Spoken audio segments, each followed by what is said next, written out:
All right यार। तो अभी जो हमारी मुलाकात है इसमें हम 3D के बचे कुचे 3 टॉपिक्स को 3 छोटे छोटे पार्ट्स में पढ़ाई करने वाले हैं, उनकी सीखने वाले हैं properly. And we will assure that if any problem comes from any of these small small sections, definitely you are going to score 100% in the board examination. So for that matter हमें description पे भी ध्यान रखना है, presentation पे ध्यान रखना है, ठीक है ना, कि उसको प्रेजेंट कैसे किया जाएगा। और इवेंचुअली हम सवालों के साथ तो बात करेंगे ही। तो पहले यार बात करेंगे टॉपिक्स की और फिर बात करेंगे सवालों की। तो देखिए हमारे सामने और इसी के साथ वीडियो का जो डिस्क्रिप्शन है यार, इसमें आपको हमारे टेलीग्राम चैनल का लिंक भी मिल जाएगा और बाकी की प्लेलिस्ट जो है उसका लिंक भी मिल जाएगा। तो आप अपनी पूरी पढ़ाई, पूरी प्रिपरेशन बहुत अच्छे से कंप्लीट कर सकते हो। ऑलराइट, इसके अलावा क्लास नोट्स जो होंगे उनका ड्राइव लिंक भी आपको मिलेगा, सो इंस्टेंटली आप क्लास नोट्स को एक्सेस भी कर सकते हैं। और हाँ, ध्यान रहे, लगे रहना है, पढ़ाई करते रहनी है। मैं भी रेगुलरली यार वीडियो बना बना के आपको देता रहूंगा। दिन हो या रात हम मेहनत करते रहेंगे। अब छोटे छोटे पार्ट्स में ही सही। छोटे पार्ट का एडवांटेज ये है कि तुम थोड़ी सी पढ़ाई करके एक टॉपिक को पैक कर सकते हो, including all the probable problems which might come in the board exam. And definitely उसके बाद तुम थोड़ा सा रिलैक्स कर सकते हो। थोड़ी सी पढ़ाई, थोड़ा सा रिलैक्स। रिलैक्स का मतलब बिल्कुल एकदम तूफान उठाना नहीं है। रिलैक्स का मतलब ये है कि थोड़ा सा हमने टाइम निकाला जिसमें हम चीजों को रिव्यू कर सकें, आंख बंद करके थोड़ी देर लेट सकें ताकि वो चीजें प्रोसेस हो सके। हल्का फुल्का म्यूजिक सुन लिया, थोड़ा बहुत ब्रेक तो बनता है ना यार। चलिए बात करते हैं एक प्लेन की जो पास कर रहा है इंटरसेक्शन ऑफ 2 गिवन प्लेन से। सो इंटरसेक्शन ऑफ 2 गिवन प्लेन्स, देखो सबसे पहले बात समझो इस बात को। Tip point number 1, 2 planes will intersect each other at a line. 2 planes intersect each other at a line. ठीक है ना, एक लाइन पे वो इंटरसेक्ट करेंगे एक दूसरे को, they'll intersect each other। दूसरी बात, जिस लाइन पे वो एक दूसरे को इंटरसेक्ट करेंगी यार, उस लाइन से पास होने वाले इनफाइनाइट प्लेन्स पॉसिबल हैं। सपोज करो ये लाइन है, इससे पास होने वाला एक वर्टिकल प्लेन, एक हॉरिजॉन्टल प्लेन, एक इंक्लाइन इंक्लाइन इंक्लाइन इंक्लाइन, सैकड़ों प्लेन पास हो सकते हैं यार। ठीक है, so you have to keep this in mind. Infinite planes can pass through infinite plane can pass through a given line, and those will be for different values of lambda, अब ये sir lambda क्या है? अभी तक तो lambda का जिक्र भी नहीं हुआ, अब होगा। कौन सी बड़ी बात है, अब हो जाएगा। देखो आप बोलेंगे कि प्लेन 1 की इक्वेशन हम लिखेंगे, अभी यहां पर प्लेन 2 की इक्वेशन लिखेंगे और हम रिक्वायर्ड इक्वेशन लिखना चाह रहे हैं। Required equation, all right. So required equation उस प्लेन की होगी, रिक्वायर्ड इक्वेशन उस प्लेन की होगी जो प्लेन इन दोनों गिवन प्लेन के इंटरसेक्शन से पास करता है। सिमिलरली मैं कार्टेशियन के बारे में बात करूंगा तो यार प्लेन 1 की इक्वेशन लिख लेंगे यहां पे, प्लेन 2 की इक्वेशन लिख लेंगे यार यहां पे, और फिर रिक्वायर्ड इक्वेशन उस रिक्वायर्ड प्लेन की इक्वेशन होगी यार। रिक्वायर्ड इक्वेशन उस रिक्वायर्ड प्लेन की इक्वेशन होगी जिसमें हम एक ऐसे प्लेन का जिक्र कर रहे हैं जो दोनों के ही इंटरसेक्शन से पास होता हो। ऑलराइट, चलिए देखते हैं। सबसे पहले हम ये बोलेंगे कि प्लेन 1 की वेक्टर इक्वेशन क्या होगी यार। वेक्टर इक्वेशन ये हो सकती है r vector dot n1 cap will be equal to d1। आपको याद होगा जब आप r वेक्टर का डॉट प्रोडक्ट नॉर्मल के यूनिट वेक्टर के साथ लेते हैं, so on that side of equation, मतलब इक्वेशन की राइट हैंड साइड पे जो दूरी होती है वो बकायदा ओरिजिन से उस प्लेन की परपेंडिकुलर दूरी होती है। ठीक है, सिमिलरली आप ये बोल सकते हो r vector dot n2 cap जो होगा that will be equal to d2। r vector dot n2 cap जो होगा that will also be equal to d2। So जो रिक्वायर्ड इक्वेशन होगी वो रिक्वायर्ड इक्वेशन क्या होगी? वो रिक्वायर्ड इक्वेशन होगी r vector dot n1 plus lambda n2 cap, n1 plus lambda n2 cap that will be equal to d1 plus lambda d2। हमने किया क्या है बेसिकली? हमने इस इक्वेशन को लैम्डा से मल्टीप्लाई करके दोनों को यार ऐड कर दिया है। इस इक्वेशन को लैम्डा से मल्टीप्लाई करके दोनों को कर दिया ऐड, और दोनों को ऐड करने के बाद ये आ गया हमारा स्टैंडर्ड इक्वेशन। ये आ गया है हमारा स्टैंडर्ड इक्वेशन। इसी तरीके से भाई हम यही स्ट्रेट लाइन में भी करते थे। स्ट्रेट लाइंस में भी हम यही क्या करते थे कि एक लाइन की इक्वेशन लिखी, दूसरी लाइन की इक्वेशन को किसी कांस्टेंट के लैम्बडा म्यू किसी भी कांस्टेंट से मल्टीप्लाई करके दोनों को ऐड कर दिया है। उससे फायदा ये हुआ कि अब जो भी नया प्लेन आया यार वो पहले वाले प्लेन से भी गुजरेगा और दूसरे वाले प्लेन से भी गुजरेगा, तो वो दोनों की कंबाइंड इक्वेशन को सेटिस्फाई करना चाहिए। तो देखिए वो दोनों की कंबाइंड इक्वेशन को सेटिस्फाई करेगा, तो कंबाइंड इक्वेशन लिखेंगे कैसे सर? एक को लैम्डा से मल्टीप्लाई करके चुपचाप कर देंगे ऐड, तो ये आ गया यार रिक्वायर्ड फॉर्मेट। सेम लॉजिक को यहां कार्टेशियन इक्वेशन में इंप्लीमेंट करते हुए देखिएगा जरा। प्लेन वन, यार कार्टेशियन इक्वेशन मैंने आपको बताया था linear equation in two variables जो होता है वो कार्टेशियन प्लेन में स्ट्रेट लाइन को रिप्रेजेंट करता है, मगर linear equation in three variable three dimensional space में एक प्लेन को रिप्रेजेंट करेगा। ऑलराइट, सो प्लेन वन की इक्वेशन क्या होगी? ये हो गया a1x plus b1y plus c1z minus d1 या इक्वल टू d1, आप इसको बोल सकते हो इक्वल टू d1 या minus d1 equal to 0, doesn't matter, ठीक है। एंड ये आ जाएगा a2x plus b2y plus c2z that will be equal to d2। अब आपको क्या करना है? अब आप कहेंगे कि एक ऐसा प्लेन चाहिए जो दोनों के इंटरसेक्शन से गुजर रहा हो, यानी दोनों की कंबाइंड इक्वेशन को सेटिस्फाई करे। लेकिन सर कंबाइंड इक्वेशन लिखेंगे कैसे? इसको लैम्बडा से मल्टीप्लाई कर देते हैं और फिर कर देते हैं दोनों को ऐड। ऐसी सूरत में आपके पास क्या निकल कर आ जाएगा? आप बोलेंगे कि ये निकल कर आया a1x plus b1y plus c1z plus lambda times a2x plus b2y plus c2z, देखा चुपचाप मल्टीप्लाई कर दिया लैम्बडा से, that will be equal to d1 plus lambda d2। d1 plus lambda d2, क्या सर यहाँ पे d1 प्लस लैम्बडा d2 जो है वो अपने आप में परपेंडिकुलर डिस्टेंस देगा? नहीं, वो परपेंडिकुलर डिस्टेंस तब देगा, या यूं कहें कि वो परपेंडिकुलर डिस्टेंस दे सकता है, मे और मे नॉट बी।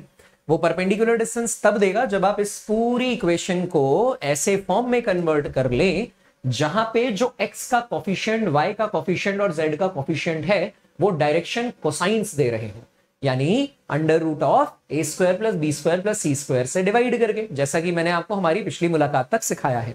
यदि आप में से कोई भी बच्चा इस मुलाकात में फ्रेशली जुड़ा है तो पहले इस डिस्कशन को कर लीजिए कंप्लीट, और उसके बाद डिस्क्रिप्शन में दिए गए जो वीडियो लिंक्स हैं, डिफरेंट चैप्टर्स के, ये प्लेलिस्ट लिंक है, वहां जाके आप एक्सेस करेंगे, आपको सारे वीडियोस देखने को मिल जाएंगे, जिससे आप अपने बोर्ड एग्जाम में 100% मार्क्स स्कोर कर सकते हैं। ऑलराइट, तो इस बात को ध्यान में रखा जाए। बढ़ाते हैं डिस्कशन को थोड़ा सा और आगे। तो अब जो भी हमने सीखा फटाफट से वीडियो को पॉज करो, इसे एब्जॉर्ब करो, फिर डिस्कशन को आगे बढ़ाते हैं। ऑलराइट, चलिए हमने जो कुछ भी सीखा है उस पर बेस्ड कुछ करते हैं सवाल।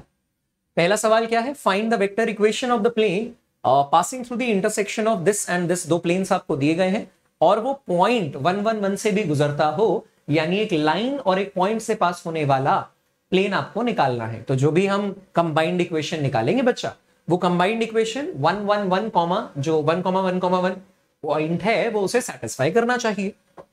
तो देखिए आप क्या बोलेंगे? आप बोलेंगे प्लेन 1 की आपके पास इक्वेशन है, प्लेन 2 की आपके पास इक्वेशन है, सो कंबाइंड इक्वेशन जो होगी, कंबाइंड इक्वेशन जो उस प्लेन को रिप्रेजेंट कर रही हो, जो दोनों के पॉइंट ऑफ जो दोनों के लाइन ऑफ इंटरसेक्शन से गुजरता हो। बच्चा मैंने लिखा भी है, देखिए two planes intersect each other at a line, मतलब उस लाइन से गुजरता हो या लाइन ऑफ इंटरसेक्शन से गुजरता हो। तो प्लेन 1 की क्या इक्वेशन है? R vector dot N vector दिया है, तो क्यों ना मैं इसे एन कैप में कन्वर्ट कर लूं यार। तो देखिए एक ही स्टेप में कर दूंगा मैं, ये आएगा I cap plus J cap plus K cap, इसे मुझे इसके मैग्नीट्यूड यानी कि under root of 1 square plus 1 square plus 1 square root 3 से डिवाइड करना पड़ेगा। एज अ रिजल्ट मुझे दूसरी तरफ भी रूट 3 से डिवाइड करना पड़ेगा। इसे यूनिट वेक्टर बनाने पर, नॉर्मल वेक्टर को नॉर्मल यूनिट वेक्टर बनाने पर इक्वेशन के राइट हैंड साइड पे जो भी दूरी बची वो बकायदा ओरिजिन से उस प्लेन की परपेंडिकुलर दूरी होती है। ऑलराइट, सिमिलरली यहां क्या आप बोलेंगे? आर वेक्टर डॉट, यहां देखिए आप क्या लिख पाएंगे? 2i cap plus 3j cap plus 4k cap, लेकिन स्टैंडर्ड फॉर्मेट में कन्वर्ट, ये -5 है, स्टैंडर्ड फॉर्मेट में कन्वर्ट करने के लिए हमें क्या करना पड़ेगा, इसे इसके मैग्नीट्यूड से डिवाइड करना पड़ेगा। So under root of 4 square plus 3 square plus 2 square, 2 square 4 होता है बेटा, 3 स्क्वायर 9 होता है, 4 प्लस 9 13 हो गया है, 4 स्क्वायर 16 हो गया। सो 13 प्लस 16 रूट 29 होता है यार। यहां पे भी क्या हो जाएगा, 13 प्लस 16 29। एक बार फिर से देखते हैं, 4 का स्क्वायर 16, 2 का स्क्वायर 4, 16 प्लस 4 20 प्लस 3 का square 9, so that is 29। Alright sir, ये नेगेटिव साइन क्यों? क्योंकि हो सकता है कि प्लेन इस तरफ को नहीं इस तरफ को हो, ठीक है ना।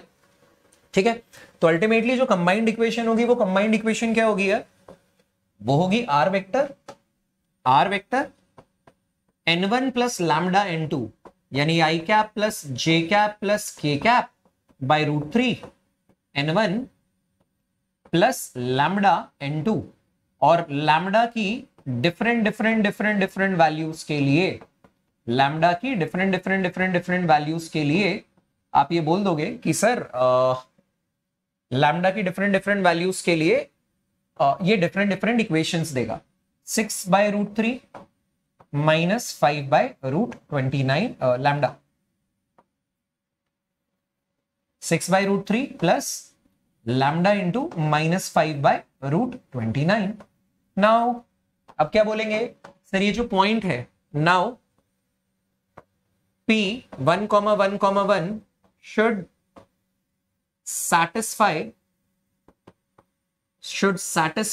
the above equation, क्योंकि वो उस प्लेन में लाई कर रहा है। ठीक है, या हम ये बोलेंगे कि ऊपर वाले जो प्लेन की इक्वेशन मैंने व्हाइट कलर में निकाली है कंबाइंड इक्वेशन, वो रिजल्टेंट प्लेन की इक्वेशन देगा। उस प्लेन की इक्वेशन में 1,1,1 लाई करना चाहिए यानी सेटिस्फाई करना चाहिए। By doing that, by that satisfaction आप लैम्डा की वैल्यू निकाल सकते हैं। उस लैम्डा की वैल्यू को दोबारा उठा के डाल देंगे, असल इक्वेशन आ जाएगी, एक्चुअल इक्वेशन आ जाएगी। भाई लैम्डा की अलग अलग वैल्यूज के लिए ये चीज इनफाइनाइट प्लेन्स को रिप्रेजेंट कर सकता है। This may represent infinite different planes, क्योंकि एक लाइन से गुजरने वाली इनफाइनाइट प्लेन हो सकती है। और ये बोर्ड एग्जाम का एक प्रोबेबल क्वेश्चन हो सकता है यार, काफी अच्छा क्वेश्चन है, एग्जाम्पल है एनसीईआरटी का। ठीक है ना, so that may represent infinite different planes for different values of lambda, for different values of lambda. Alright, बात समझ में आई। तो अगर ये लैम्डा की अलग अलग वैल्यूज के लिए इनफाइनाइट प्लेन्स को रिप्रेजेंट कर सकता है, तो इस पॉइंट को सेटिस्फाई करवा के लैम्डा की वैल्यू निकाल लीजिए। ठीक है, तो आप ये बोलेंगे कि satisfy the above equation, that is r vector जो होना चाहिए भाई, वो r वेक्टर होना चाहिए 1,1,1 के लिए i cap plus j cap plus k cap should satisfy the above equation। मैंने क्या किया, मैंने उस p पॉइंट का position vector 1 i cap 1 j cap 1 k cap position vector लिख लिया और वो सेटिस्फाई करना चाहिए, should satisfy the above equation। बात समझ में आई। इसको सेटिस्फाई करवा के लैम्डा की परफेक्ट वैल्यू, स्पेसिफिक वैल्यू निकाल लेंगे, लैम्डा की उस स्पेसिफिक वैल्यू को यहां डालेंगे, आंसर आ जाएगा। क्लियर है ना। तो देखिए जरा, मैं क्या करूंगा, मैं इसकी कर लेता हूं carbon copy. Alright, carbon copy करके मेरे को जो चीजें रिक्वायर्ड नहीं थी उन्हें मैंने अभी के लिए हटा दिया है एक बार को।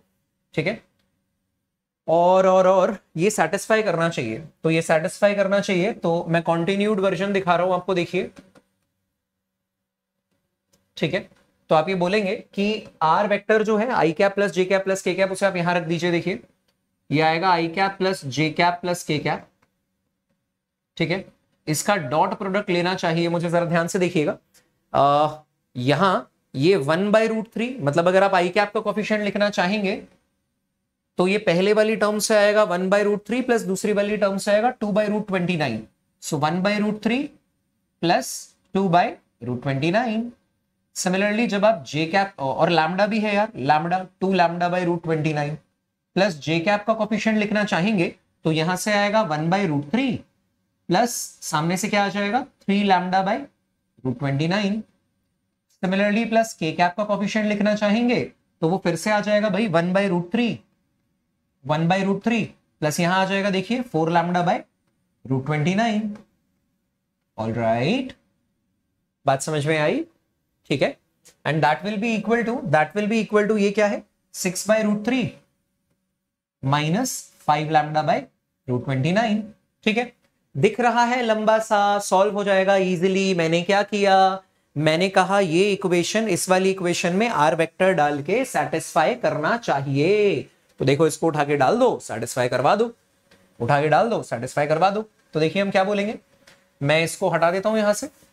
ठीक है, और अब मेरा मुद्दा क्या है, मेरा मुद्दा है केवल और केवल लैम्बडा की वैल्यू निकालना, और उस लैम्बडा की वैल्यू स्टैंडर्ड इक्वेशन में डालेंगे। देखिए मुद्दा है मेरा लैम्बडा की वैल्यू निकालना, उस लैम्बडा की वैल्यू स्टैंडर्ड इक्वेशन में डालेंगे और असल इक्वेशन स्पेसिफिक इक्वेशन आ जाएगी जिसकी अपने को चाहत है।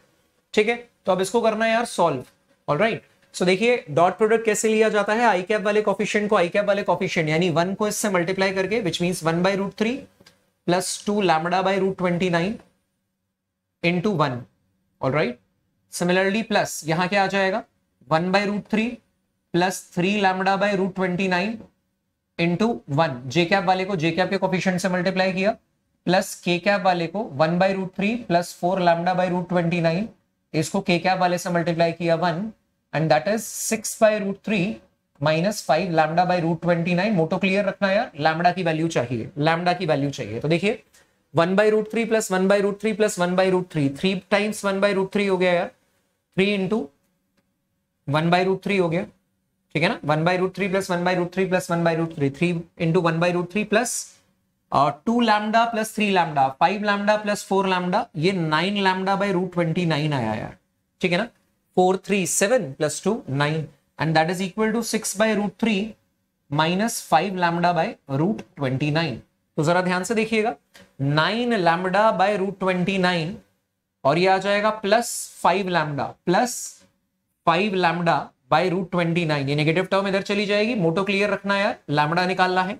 6/√3 माइनस 3/√3 यानी कि आप बोलेंगे 9 और 5 कितना होता है यार, 14 lambda by √29, and that is equal to 3/√3 और सिंपली √3, 3/√3 या क्या हो जाएगा यार, √3 हो जाएगा, √3 हो जाएगा। देयरफॉर यहां से अगर मैं लैम्बडा की वैल्यू निकालना चाहूं यार, तो लैम्बडा की वैल्यू कितनी आ जाएगी, ये आ जाएगी √29 इंटू 3/14, यानी कितना आया बेटा, √ देखिए 9 3 से 27 होता है, तो 3 to 6 ये 87/14 आया। √87/14, 14 के अंदर स्क्वायर रूट नहीं है, या यूं कहें कि 14 स्क्वायर रूट से बाहर है। मैं देख पा रहा हूं शायद लास्ट लाइन आप लोगों को विजिबल नहीं है, तो ध्यान रखना यार, लैम्बडा की वैल्यू यहां से सॉल्व हो जाएगी। उसके बाद क्या करना है अपने को put the value of lambda, put value of lambda in the combined equation, alright, that is क्या मिलेगा यार अपने को, स्टैंडर्ड इक्वेशन क्या हो जाएगी, आर वेक्टर। जरा ध्यान से देखिएगा, इतनी बड़ी जो आपने इक्वेशन लिखी थी इसमें लैम्बडा की वैल्यू डाल दो यार। ठीक है, तो मुझे लगता है इतना तो तुम कर ही लोगे, मुझे बस लिखना पड़ेगा, स्लाइड चेंज करनी पड़ेगी। आई बिलीव आप इतना तो कर ही लेंगे। कैलकुलेशन में एक बार नजर मार लीजिएगा, लॉजिक आपको समझ में आ गया होगा। एक बार फिर से देखते हैं यार, एक बार फिर से देखते हैं। देखो, find the vector equation of the plane passing through the intersection of the planes this and this. मैंने आपको सिखाया कि जब भी इस तरीके की चीजें हो तो आप वेक्टर फॉर्म में कैसे लिख सकते हैं, are vector n1 plus lambda n2, मतलब एक को लैम्बडा से मल्टीप्लाई किया, ऐड किया, क्योंकि जो भी प्लेन की इक्वेशन है जो दोनों के इंटरसेक्शन से पास करे यार, वो कंबाइंड इक्वेशन को तो सेटिस्फाई करनी चाहिए, मतलब वो पहले वाले को भी सेटिस्फाई करे और दूसरे वाले को भी। ऑलराइट, तो हमने ये देखा कि जब भी दो प्लेन्स, जो दो नोटबुक के पेजेस आपस में जुड़ते हैं, वो आपकी एक लाइन से जुड़ते हैं। ऑलराइट, जब भी दो प्लेन्स आपस में काटेंगे, इंटरसेक्ट करेंगे, वो एक लाइन के अलोंग इंटरसेक्ट कर, एक लाइन ऑफ इंटरसेक्शन मिलेगा, और उस लाइन ऑफ इंटरसेक्शन से गुजरने वाले इनफाइनाइट प्लेन्स होंगे। लैम्बडा की अलग अलग वैल्यू के लिए अलग अलग प्लेन की इक्वेशन आएंगी। तो आपको ऐसे में क्या करना चाहिए, आपको कार्टेशियन फॉर्मेट या वेक्टर फॉर्मेट में इस तरीके से लैम्बडा की फॉर्म में आंसर निकालना चाहिए, और वो इक्वेशन इनफाइनाइट प्लेन्स को रिप्रेजेंट कर सकती है अलग अलग। उसमें बकायदा अगर ये दे दिया जाए कि कौन सा पॉइंट उस प्लेन में ही लाई कर रहा है, तो यार उस पॉइंट का पोजीशन वेक्टर उस लाइन की इक्वेशन को, उस प्लेन की इक्वेशन में सेटिस्फाई करना चाहिए। तो आपने रख दिया, रखा, सेटिस्फाई कराने के लिए इक्वेशन को सॉल्व किया, लैम्डा की एक स्पेसिफिक वैल्यू आई, उस लैम्डा की वो स्पेसिफिक वैल्यू या यूनिक वैल्यू को हमने निकाला है। कैलकुलेशन पे एक बार नजर मार लेना, कुछ ऊपर नीचे लगे तो समझ जाना, अपने आप कैलकुलेट कर लेना, how does it matter, basic plus minus ही तो है। उस कैलकुलेशन को सटीक रूप से करने के बाद लैम्डा की जो भी वैल्यू आए, उस वैल्यू के आधार पे जब उस आप लैम्डा की वैल्यू को सब्स्टिट्यूट करेंगे तो यहां जाके आपके पास प्लेन की इक्वेशन निकल कर आ जाएगी। आई थिंक लॉजिक क्लियर है, लॉजिक क्लियर है। तो इसी के साथ मैंने कुछ और चीजें दिखाई हैं। देखिए एक और प्रॉब्लम मॉडल मैंने लिया है, इस प्रॉब्लम मॉडल को भी जरा ध्यान से देखते हैं, फिर से देखेंगे। सबसे पहले मैं आपको बोलूंगा यार प्लेन वन की क्या इक्वेशन है, प्लेन वन वैसा ही प्रॉब्लम है एग्जैक्टली, प्रैक्टिस के लिए करा रहा हूं मैं, ठीक है ना। और इन क्वेश्चंस के बोर्ड में आने की संभावना काफी है यार, वेरी इंपॉर्टेंट, वेरी इंपॉर्टेंट, ठीक है ना। क्योंकि प्लेन में से बाकी का तामझाम तो कट गया ही है। बाकी का तामझाम मतलब एंगल निकालने वाला, दो लाइंस के बीच का एंगल, दो प्लेन्स के बीच का एंगल, और एक लाइन और एक प्लेन के बीच का एंगल, दो लाइंस के बीच का एंगल, दो प्लेन्स के बीच का एंगल, और एक लाइन और एक प्लेन के बीच का एंगल। आसान है वेक्टोरियली निकालना, मगर बोर्ड एग्जाम के सिलेबस से हट चुका है। तो पूछने के लिए बची केवल चंद बातें, उन चंद बातों में से ये बात भी काफी ज्यादा इंपॉर्टेंट है, ठीक है। सो प्लेन वन की इक्वेशन क्या है यार, प्लेन वन की इक्वेशन स्टैंडर्ड फॉर्मेट में लिखेंगे। देखिए आर वेक्टर डॉट, आपको नॉर्मल वेक्टर लिखना चाहिए, तो 2i cap plus 2j cap minus 3k cap, पर यार मैं तो नॉर्मल वेक्टर लिखना पसंद करूंगा, तो मैं इसे under root of 2 square plus 2 square plus 3 square से डिवाइड कर दूंगा। 2 square is 4, 2 square is 4, 3 square is 9, so 4 plus 4 8, 8 plus 9 कितना हो जाएगा यार, 17 हो जाएगा। फिर से देखते हैं, माइनस 3 का स्क्वायर 9, 9 प्लस 4 13 प्लस 4 अगेन 17, तो इसे root 17 that is equal to 7 by root 17। ऐसा करने पे क्या हुआ, जब आपने इसे R vector dot N cap, R vector dot N cap की फॉर्मेट में लिखते हैं, तो ये डी परपेंडिकुलर होता है। अभी सिखाया भी था मैंने आपको हमारी पिछली मुलाकात में, डी परपेंडिकुलर होता है। डी परपेंडिकुलर का मतलब perpendicular distance from the origin होता है, perpendicular distance from the origin होता है। सिमिलरली जब आप दूसरे के लिए लिखेंगे तो वो आ जाएगा आर वेक्टर डॉट, जरा ध्यान से देखिएगा, 2i cap plus 5j cap plus 3k cap bye, अब देखिए इसे इसके मैग्नीट्यूड से डिवाइड करेंगे तो क्या आएगा, ये आएगा 3 का स्क्वायर 9 प्लस 2 का स्क्वायर 4, 9 प्लस 4 13 प्लस 5 का स्क्वायर 25, 13 प्लस 25 बेटा रूट 38 आएगा। एक बार फिर से चेक करते हैं, 2 का स्क्वायर 4, 5 का स्क्वायर 25, 25 प्लस 4 29, 29 प्लस 3 का स्क्वायर 9, 29 प्लस 9 38। तुम देखते हो मैं भी दो बार कर रहा हूं, मैं भी दो बार कर रहा हूं ताकि प्लस माइनस में कैलकुलेशन में गड़बड़ ना हो। फिर भी गड़बड़ हो जाए तो वो ऊपर वाले की अच्छा, ठीक है ना, वो परमात्मा की इच्छा। तो ऐसी सूरत में जरा कैलकुलेशन तुम देख लेना, ठीक है ना।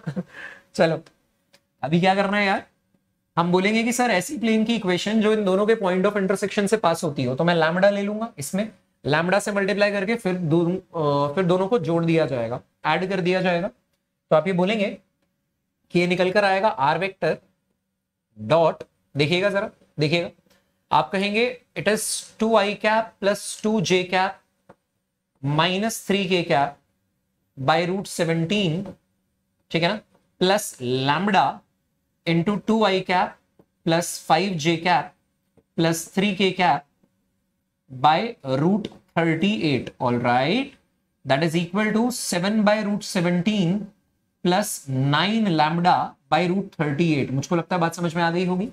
ठीक, इसी तरीके से थोड़ा सा और अगर सिंप्लीफाई कर लें इसे, तो ये आ गया आर वेक्टर डॉट, मैं आई कैप जे कैप के कैप के फॉर्मेट में इसको सिंप्लीफाई कर लेता हूं, तो ये आई कैप का कोफिशिएंट क्या आया, पहले वाले से आया 2 बाई रूट 17, दूसरे वाले से आया 2 बाई रूट 38, मगर लैम्डा भी तो है, तो 2 लैम्डा बाई रूट 38। सिमिलरली अगर मैं जे कैप का कोफिशिएंट ढूंढूं तो पहले वाले से आया 2 by root 17, 2 by root 17, alright, और के क्या जो दूसरे वाले से आया वो आया 5 लैम्डा बाई रूट 38।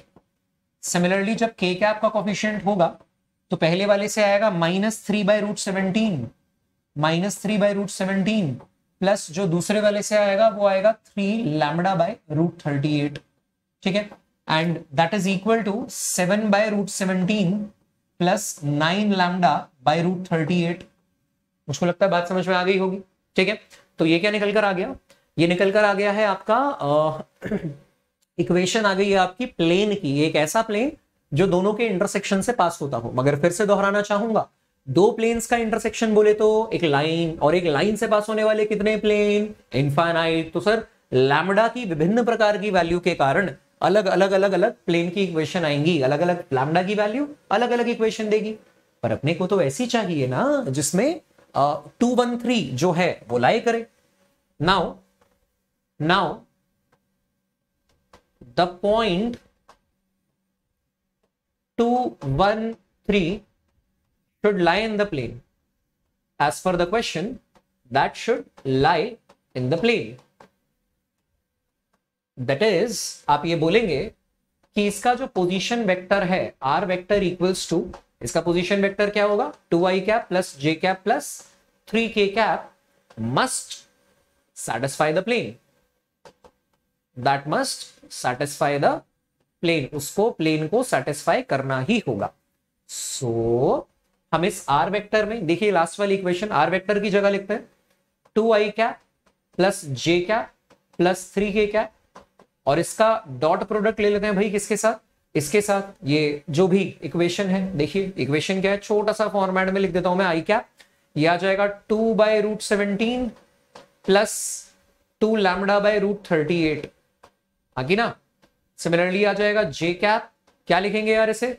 2/√17। देख रहे हो मैं नहीं थक रहा, मैं भी आराम से पेशेंटली लिख रहा हूं, तुमको भी लिखना है, गलती करने की गुंजाइश नहीं है, गलती करने की कोई गुंजाइश नहीं।